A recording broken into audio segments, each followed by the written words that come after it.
तो स्किन का भी प्रॉब्लम है exactly when you not take care of it, आप जब उसका ख्याल ही नहीं करेंगे। और वही बात, खुदा के लिए जो सेल्फ मेडिकेशन है ना, ये आपको इतना बर्बाद कर देती है, आपको पता नहीं है, क्योंकि आगे जाके आपकी किडनीज जो हैं ये इससे इतना इफेक्ट होती हैं। जो पेन किलर्स बिला वजह खुद ही ले लेते हैं, एंटी एलर्जीज हम लोग खुद ही ले लेते हैं। प्लीज़ इसको जितना अवॉइड कर सकें ना, आगे जाके मैं कल शो ये भी करेंगे कि ये जो सर दर्द की गोलियाँ, ये जो पेन किलर्स हम इंतहा इस्तेमाल करते हैं, ये आगे जाके हमारी बॉडी ऑर्गन्स के साथ क्या करती हैं। डॉक्टर बिल्किस, पहली चीज़ क्या बना रहे हैं? सबसे पहले एंजाइटी, स्ट्रेस, टेंशन और नींद नहीं आती, जिनको ये सारे ये सबको प्रॉब्लम है। हाँ, सबको प्रॉब्लम जो होती है, क्योंकि इतनी जैसे बिस्तर पे बैठते खुजाना शुरू कर देते हैं।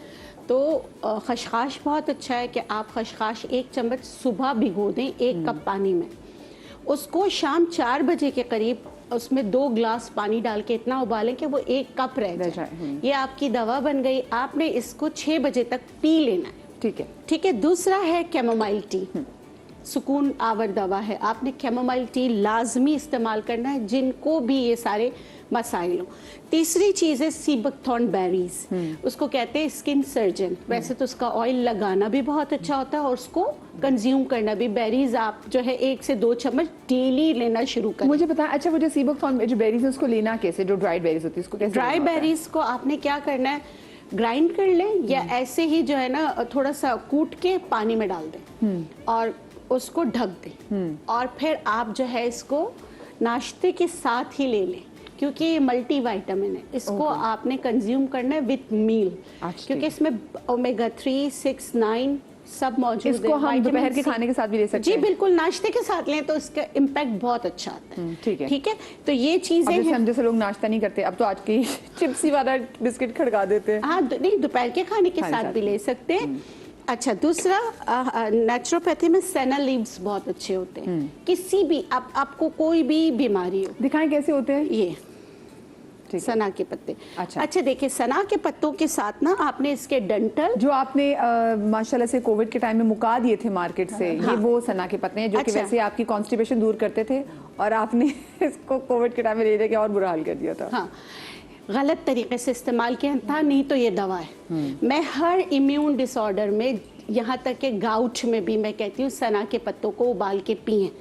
लेकिन सना के पत्ते पिए ना, उसके साथ उसके फूल और उसके फल वगैरह नहीं ले। हर एक की अलग अलग वो चीज़ होती है। हाँ, लेकिन जिनका गट इतना कमज़ोर होता है कि खाना खाते ही वो वॉशरूम में जाते, तो उनके लिए नहीं है। ठीक है। आपने सना लीव्स लेना है, 7 से 8 आपने पानी को उबालना है। सना लीव्स के साथ पानी अच्छी तरह उबल गया, उसको छान लीजिए। छानने के बाद इसमें चंद कतरे आपने सिरका डाल देना है। उसके बाद थोड़ा सा शहद डाल के आप स्प्रे बॉटल में रखें, और जहाँ जहाँ आपको बहुत ज़्यादा इच होता है आप वहाँ स्प्रे करें। खासकर नाखूनों का जो फंगस होता है ना, उसमें आप अपने नेल डिप करते हैं मल्टीपल टाइम्स अ डे, उससे बहुत फर्क पड़ेगा। लेकिन आप ये करें, इसके साथ अगर आप डिटर्जेंट यूज़ कर रहे हैं तो फिर ये काम नहीं करेगा। ठीक है। आप बहुत सी खवातीन तो वो कर रही डिटर्जेंट, वो किचन में काम कर रही हैं, वो कपड़े धो रही हैं। बिल्कुल बिल्कुल, ब्लीचिंग एजेंट, डिटर्जेंट, ये सारी चीज़ें इस चीज़ को एग्रीवेट कर देती हैं, बढ़ा देती। अगर किसी को फंगल इन्फेक्शन है तो बिस्तर भी साफ होना चाहिए। कुछ नहीं करते, आप गर्म पानी में डाल के निकाल सकते हैं, उसमें थोड़ा सा फिटकरी डाल दें और धूप जरूर दें। बच्चों के कपड़ों को भी धूप दें, बड़े भी अपने कपड़ों को धूप दें। अब क्या नई एक टेक्नोलॉजी आ गई है, वो क्या ड्रायर से सुखा देते, कहते धूप में डालेंगे ना तो रंग उड़ जाता है। तो भाई आधे घंटे की धूप से रंग नहीं उड़ेगा। लेकिन डॉक्टर बिल्किस से जो भी आपने जिस निशानदेही की है ना, अक्सर लोगों को मैं देखती हूँ कि उनके हाथ में ना वैसे स्किन की जो थोड़ी मोटी भी होती है, क्या मैं इसको बोलूँ, क्योंकि बर्तन जब ख़वातीन बहुत ज़्यादा धोती हैं, कपड़े बहुत ज़्यादा धोती हैं, फिर कुछ चीज़ें पे काम नहीं कर रही थी। मैंने देखा उनकी फिर ये चीज़ थोड़ी सूज भी जाती है, और फिर इनको ज़रा सी मिर्च हो, कोई भी चीज़ बहुत ज़्यादा इनको तकलीफ होती है, नेल इन्फेक्शन। अब ये बेचारे लोग, क्योंकि बहुत सारी जो मेरी बहनें जो मैं देख रही हैं, वो आई एम श्योर इस चीज़ से गुजर रही होंगी, तो क्या कर सकते हैं? तो यही नेल इन्फेक्शन के लिए जो मैंने बताया है, समझ लें कि ये मेरा वो क्या होता है, सिग्नेचर एक रेमेडी है जो मैं सबको बताती हूँ। अब नेल इन्फेक्शन है, आपने आलू नहीं खाना, लोबिया नहीं खाना। देखिए, डू डोंट्स हम बताते हैं। जी बताएं। आलू, लोबिया, बैंगन, दूध का इस्तेमाल नहीं करना। अच्छा, जब मैं बैंगन बोलती हूँ सब बड़ा खुश हो जाते हैं, हम नहीं खाते। वैसे उसके भी बहुत गुण हैं, लेकिन इधर जो है ना बैंगन नहीं खाना है। ठीक है। और जो है ना चीनी, शक्कर, गुड़, ये अवॉइड करना है। हाँ, ये आपने अवॉइड करना है। अगर आप आलू खाते हैं तो आलू को 17 घंटे पानी में डाल के रखना है, तो फिर वो आप जो है ना इस्तेमाल कर सकते हैं, उसका स्टार्च और सारी चीजें निकल जाएगी। या बेक पोटैटो, यानी कि किसी भी चीज इसमें स्टार्च है आपने वो नहीं लेनी। हाँ, चावल भी जो है, चावल को भी अगर आप बनाते हैं तो आप वो वाला जो कड़ी पत्ते वगैरह डाल के बनाते हैं ना, वो उसके ऊपर ब्लैक टी पी ले तो एंटीडोट हो जाएगा ब्लैक टी उसका। तो आप कंज्यूम कर सकते हैं। बिस्तर पे बैठ के खाना, बिस्तर पे ही लेट जाना, ये भी बीमारियों को बढ़ाता है। ठीक है, ये चीजें भी, हाँ, अभी नाश्ता कर रहे हैं ना बैठ के आप, हाँ, कितनी बुरी बात ये है। और बिस्तर पे देखिए, ये टेबल रखे, साथ ही टेबल क्यों लेके रखी हुई आपने? हाँ, ये चीजें देखिए, हमें एजुकेट करना है ना, तो ये चीजें जो मिसिंग चीजें, भाई हम खुद ही गलती कर रहे हैं। और दूसरी बात ये कि आइमा इकराम की भी कॉल है कि ये आपकी रिस्क की जो बरकत है वो उठा लेता है, इसलिए बिस्तर पे कोशिश करें कि बिस्तर पे बैठ के खाना मत खाएं। ये हम घर वालों को कुछ समझाने की कोशिश तो करते, लेकिन सबके कुछ बड़े होते हैं जो सुनते नहीं है। अच्छा, जो बीमार है उसकी और बात है, वो नहीं मूव कर सकता। एक छोटी सी ब्रेक लेंगे, ब्रेक के बाद क्या बनाएंगे हम? ब्रेक के बाद आपको मैं एक ऐसी चीज़ बनाना बताऊंगी, चाहे आपको कोई भी सोराइसिस हो, एक्जिमा हो, या आपको हाइव्स हो, कोई भी चीज़ हो, आप ये लगाएं, अल्लाह के हुक्म से दवा अद्वियात इस्तेमाल करें तो आपको फ़र्क आएगा। ब्रेक के बाद मिलते हैं।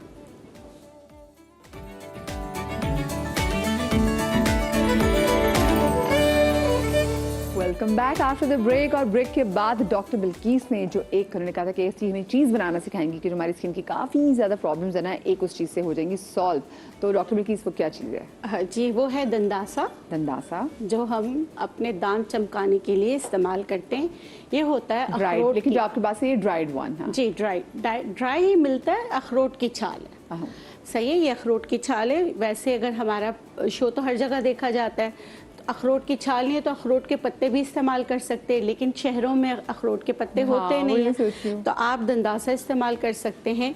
मैं आपको बताती हूँ करना क्या है। दंदासे को पहले आपने पीस लेना है। पीसने के बाद बहुत ही कम 1/4 टीस्पून, ठीक है जी जी, ये आपने लिया, और इसमें आप फिर शामिल करेंगे दही। दही बलाई वाली नहीं होनी चाहिए, घर की जमी होनी चाहिए, डब्बे वाली नहीं होनी चाहिए। ठीक है, ठीक है। और इसको आप ऐसे मिक्स कर लें, सही अच्छी तरीके से मिक्स कर लें, यकजहाँ करने के लिए। ठीक है। और इसको फिर आप सेटल होने के लिए 30 मिनट के लिए रख दें। ओके। रखने के बाद आप पूरी जगह जहाँ आपको है वहाँ नहीं लगाएंगे, पहले एक पैच पे लगाएंगे सिर्फ 10 मिनट के लिए। अच्छा, रिंग वॉर्म होता है ना, तो रिंग वॉर्म ऐसे फैला हुआ होता है, यहाँ रेड होता है और ऐसे ऐसे जैसे जैसे इस तरह करके फैल रहा होता है, तो आप उसके किनारों पे ऐसे करके लगाएंगे, पूरे पे नहीं लगाएंगे, सिर्फ किनारों पे लगाएंगे। लगाने के बाद आप गिनती गिनना शुरू कर दें, क्योंकि इससे थोड़ी सी जलन होती है। ठीक है, बेयर करते हैं, ठीक है। अगर आपको जलन ज़्यादा हो आप इसको वॉश कर लो। वॉश करने के बाद कोकोनट ऑयल, उसमें कैम्फर मिला के, काफूर मिलाकर उसको जैसे ड्राई करके फिर आप वो लगा लें। मैंने जितनों को दिया अल्हम्दुलिल्लाह बहुत फ़र्क पड़ता है, लेकिन बर्दाश्त की एक वो है ना कि बर्दाश्त आपने करना है। हाँ। ठीक है। अब इसका मोड ऑफ एक्शन क्या है, तो ये हम लोगों को जो इंडिजिनस नॉलेज में पढ़ाया है वो कहते हैं उस बैक्टीरिया को ख़त्म करते हैं। अब साइंस कहते हैं उसमें तो कोई बैक्टीरिया नहीं होता, मिसाल है ये तो इम्यून डिसऑर्डर है, ये इस वजह से, तो बहस करने की गुंजाइश नहीं, करके देख लें, अल्लाह के हुक्म से फ़र्क आ जाएगा। सही, ठीक है। अच्छा, अब जो इम्यून डिसऑर्डर है तो उनके लिए दमासा बूटी मैं हमेशा बताती हूँ, ये बहुत अच्छा ब्लड प्यूरिफायर है। दमासा बूटी जो है वो आपने क्या करना है, इसको उबाल कर इस्तेमाल करना है। तो आप क्या करें, अच्छा दमासा बूटी कहीं से भी लेना, तो शक्ल कैसी होती है दिखा, ये देखें, ये फिगोनिया है। ठीक है, फिगोनिया इसको कहते हैं। वैसे तो ये ब्लड कैंसर प्रूवन है कि ब्लड कैंसर में इस्तेमाल करते हैं। अच्छा। और उसके अलावा ब्लड कैंसर में क्यों इस्तेमाल करते हैं इसको डॉक्टर बिल्किस? ये आपके बोन मैरो के डिसऑर्डर्स को सही करता है। ओके, ये साइंटिफिकली प्रूव्ड बात में करी। दमासा बूटी जी, दमासा बूटी। तो मेरी एक पेशेंट कह रही है धमाका बूटी में, तो धमाका करता है धमासा। ठीक है, ठीक है। अच्छा, आपने करना क्या है, अगर ये जहाँ जहाँ देखा जा रहा है, सिंध में भी बहुत जैसे ना फैला हुआ ये सारी चीज़ें ना, वहाँ तो ये आपको मिल जाता है। जहाँ जहाँ कॉटन लगती है, कॉटन के बाद ये उगाता है, तो उधर तो आप इसको तोड़ के ना जैसे सिलबट्टे पे वो करके उसका अर्क निकाल के आप जो है ना शहद में मिला के लगाएं भी और पिए भी हम, उससे बहुत फर्क पड़ेगा। लेकिन हर चीज़ हर एक के लिए नहीं होती है। आप सिर्फ 5 से 10 मिनट उसके बाद वॉश कर लें। ठीक है, ये ज़रूरी है।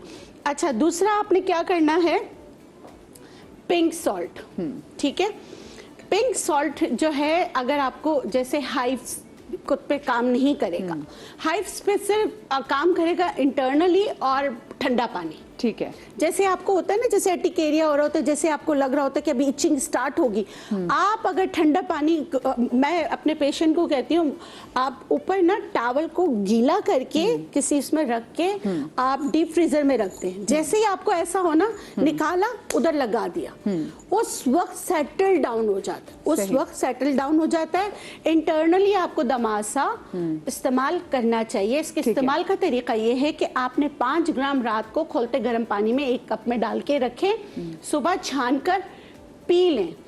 अच्छा, कुछ लोग इसमें नीम भी मिलाते हैं, कोई मसला नहीं, लेकिन कौन लोग नहीं पिएंगे सुबह निहार मुंह? जिनको हाइपोग्लिसरीमिया यानी जिनका शुगर डाउन हो जाता है, या जो थायराइड मेडिसिन पे हैं, वो खाली पेट लेना होता है ना, या कोई ऐसी अद्वियात जो आप खाली पेट इस्तेमाल करते हैं, तो आपने नाश्ते के 3 घंटे बाद पीना है, सही, और रात को पीना है। तो इस तरह इंशाल्लाह आपको फर्क पड़ेगा। अच्छा, इनका किसी भी दवाओं से कोई लड़ाई झगड़ा नहीं है, आप जो अद्वियात इस्तेमाल करते हैं उसके साथ आप कर सकते। अच्छा, जिनको सर में स्कैल्प में, जैसे चाहे सोराइसिस हो, चाहे एक्जिमा हो, चाहे एटोपिक डर्मेटाइटिस की वजह से फ्लेक्स निकल रहे हो, कुछ भी हो, आपने क्या करना है, सिरका लेना है, प्योर सिरका। सिरका में आप चीनी मिक्स कर दें, मिक्स करें अच्छी तरीके से, 1-1 चम्मच लेके अच्छी तरह मिक्स कर लें। जो आपका शैम्पू है, जो आप शैम्पू यूज करते हैं ना, उसमें जो यूज करें थोड़ा सा निकालें, मग में डालें, ये सारी चीजें उसमें मिक्स कर लें, उसको लगाएं, उससे बहुत फर्क पड़ता है। और मैं हमेशा जिक्र करती हूँ आँख के पौधे का, कैलेट्रोपिस, वो बहुत बेहतरीन है, आपके शो में बहुत बता चुकी हूँ, बहुत ज़बरदस्त है, वो इस्तेमाल करें। दूसरा, कलौंजी का तेल और कोकोनट ऑयल मिक्स करके रखें, वो बहुत अच्छा होता है। बाज़ लोगों को यहाँ पर ना बिल्कुल ऐसा हो जाता है जैसे ये गल गए। अक्सर ख़वातीन मेरे पास आती हैं जो है ना, वो उनका है ना, ये पूरा आप देखें कि ऐसा लगता है कि जैसे गल गया, पानी निकल रहा, गल गया। उसके लिए सबसे अच्छी चीज़ है मेहंदी। लेकिन बाजार से पीसी हुई मेहंदी लेके मुझ पर इल्जाम मत लगाएगा, सिर्फ पत्ते। अच्छा, पत्ते, ठीक है, सिर्फ पत्ते, क्योंकि आजकल की मेहंदी में केमिकल बहुत ज्यादा है। बिल्कुल बिल्कुल, आपने पत्ते लेना और पत्ते भी साफ करने, उसमें घास फूस सब साफ करके मेहंदी को थोड़ा सा उबालें और वो स्प्रे करें। अच्छा, जैसे मैं आपसे बात कर रही थी ना, बहुत सारी हमारी स्किन की एलर्जीज इसलिए भी हमें हो जाती है कि हमें किसी फूड एलर्जी की वजह से भी हो जाता है। जैसे मैं आपसे कह रही थी, मैं आपको अपनी दोस्त की किस्सा बताऊंगी। तो मेरी कॉलेज में एक मेरी फ्रेंड, माशाल्लाह बहुत प्यारी, बहुत प्यारी। सो एक दिन आयशा ने क्या किया कि आयशा, वो उसको नया डाइटिंग का शौक चढ़ा, तो उसने ब्लैक कॉफ़ी के साथ उबला वंडा, जो अक्सर लोग खाते हैं, उसने वो खा लिया। अच्छा, उसने हमारे सामने खाना शुरू किया, उसको एकदम से कहा कि तेरी मुझे अजीब सी इचिंग शुरू हो गई है, और उसकी वैसे बहुत प्यारी स्किन थी वो, तो एकदम से उसको कोई प्रॉब्लम होना शुरू हुई। और उसके बाद अगले दिन जब वो कॉलेज आई है, तो वो कॉलेज ने यूँ घूंघट करके, वो वैसे भी जाकर वो बिल्कुल यूँ घूंघट करके चल रही है, ऑल गर्ल्स कॉलेज में गई। तो मैंने कहा, आयशा क्या हुआ, क्या हुआ? तो उसने सिर्फ अपना, लिटरली अपने सिर्फ सर से कपड़ा हटाया है, तो हम सब लोग डर गए, क्योंकि उसकी पूरी स्किन ऐसे जैसे ना कोई जली हुई स्किन हो, वो उतर रही थी। तो उसने कहा, मेरी स्किन जो है ना, मुझे रिएक्ट कर गई है। अच्छा, अब 2-3 दिन तो उसकी स्किन के साथ इशू रहा, लेकिन उसके बाद वो ठीक हो गई। अब देखें, ये चीज़ आप लोग भी खाते होंगे, मैं भी खाते होंगे, हमें प्रॉब्लम नहीं होती। ऐसे ही बहुत सारे लोग जिनको पीनट एलर्जी है, अगर आप और मैं पीनट्स खा लें, हमें कुछ नहीं होगा, लेकिन अगर उन्हें कोई ऐसी चॉकलेट खा ली, इसमें छोटा सा किसी पीनट का दाना उन्होंने खा लिया, तो एकदम से उनके हाथ पांव सूजने लग जाएंगे, और कभी कभी उनके लिए इतना बुरा भी हो सकता है कि उनकी जान भी जा सकती है। इससे प्लीज़ नो कि आपको कौन कौन से फल, फ्रूट्स और सब्जी की, मतलब सब्जी तो मैंने कभी नहीं सुना, लेकिन किन किन से आपको प्रॉब्लम है, एलर्जी होती है मुझे, पालक से, आपको पालक से होती है, पालक से होती है, तोरी से होती है, बहुत सारे लोगों को। तो ये कॉमन जो है सब्जियां हैं जिनसे बाज़ लोगों को टमाटर से एलर्जी होती है। अब ये कैसे हम अपना टेस्ट करा सकते हैं? एलर्जी टेस्ट होते हैं, ठीक है, बाकायदा पाकिस्तान में मौजूद हैं। पहले तो आपको बाहर जाना पड़ता था, लेकिन अब इजीली पाकिस्तान में मौजूद हैं। आप जगह जगह से, इस्लामाबाद में एक सेंटर है एलर्जी सेंटर, वहाँ पे फूड एलर्जी टेस्ट होते हैं, और आई थिंक लाहौर में है, कराची में तो बहुत सारे हैं, आप करवा सकते हैं। It's easy to find out, और करवाइए। बहुत सारे लोगों को वीट से एलर्जी होती है, नहीं खा सकते। अब जैसे आपने पीनट से कहा, पीनट से मुझे एलर्जी है, मैं इतना सा भी पीनट नहीं खा सकती, तो मुझे अर्टिकेरिया हो जाता है। तो फाइंड आउट करना बहुत जरूरी है। आपने वीट की बात की, मैं नाम भूल रही हूँ उसको, हाँ, ग्लूटेन से होती है। तो ग्लूटेन एलर्जी लोगों को होती है, अब और वो जिनको ग्लूटेन एलर्जी होती है वो बेचारे इतने परेशान होते हैं क्योंकि बच्चा छोटा है, बच्चे को चीज़ देनी है, खाने की चीज़ देनी है। अब सोचें किसी अपने बर्थडे पे जाना है, सारे बच्चे एक बड़ा केक शौक से खा रहे हैं, लेकिन वो बच्चा जिसको ग्लूटेन एलर्जी वो केक नहीं खा पा रहा। लेकिन लकीली कराची में ऐसी जगह है जो कि ग्लूटेन फ्री जो है वो अच्छे केक्स वगैरह भी बना रहे हैं। बकवीट बहुत अच्छा होता है, जिनको ग्लूटेन एलर्जी है वो बकवीट फ्लावर का इस्तेमाल करें। वो लगता है ऐसे जैसे हम गंदम खा रहे हैं, लेकिन ग्लूटेन फ्री होता है, सबसे बेहतरीन है, क्योंकि उनके लिए सिर्फ चावल और मकई इस्तेमाल करते हैं। तो बकवीट इस्तेमाल करें, उनको पूरी जो है ना ग़िज़ा मिलेगी। और होम्योपैथिक से इलाज कराएं किसी भी अच्छे डॉक्टर से। तो ग्लूटेन फ्री जो है वो टाइम बहुत ज़्यादा लेता है, लेकिन सही हो जाता है। जैसे सोराइसिस में आपको टाइम लगता है, और सोराइसिस में भी हम ब्रेन का, और जैसे डॉक्टर बतूल और बताती हैं, मैं हमेशा विटामिन D3 और B12 हमेशा, ये मैं कहती हूँ आपके सेहत के 2 पिलर हैं।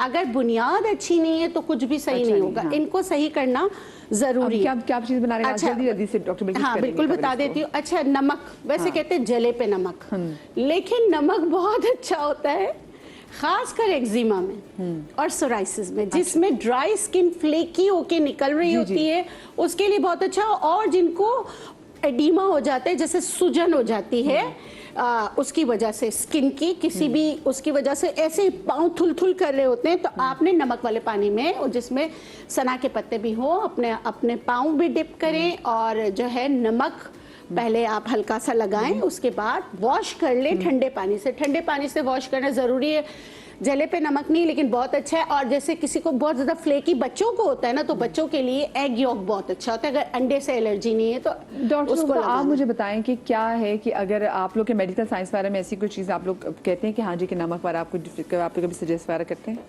देखिए जी, हम लोग तो जाहिर है कि इन चीज़ों पे, और मैं वैसे भी कहती हूँ कि जो भी आपको चीज़ अप्लाई करनी हो स्किन पे एज अ हर्बल ट्रीटमेंट, या कोई भी अगर आप नेचुरल चीज़ यूज़ करें, तो पैच टेस्टिंग बड़ी इंपॉर्टेंट है। क्योंकि हमारे यहाँ पे, मैं तो इवन ये भी कहती हूँ कि क्रीम्स भी अगर हम रिकमेंड करते हैं, तो मैं कहती हूँ कि पहली 2 रात आप जागते में 2 घंटे लगाएं। अगर आपको कोई बर्निंग नहीं होती, इरिटेशन नहीं होती, देन ओवरनाइट लगाएं।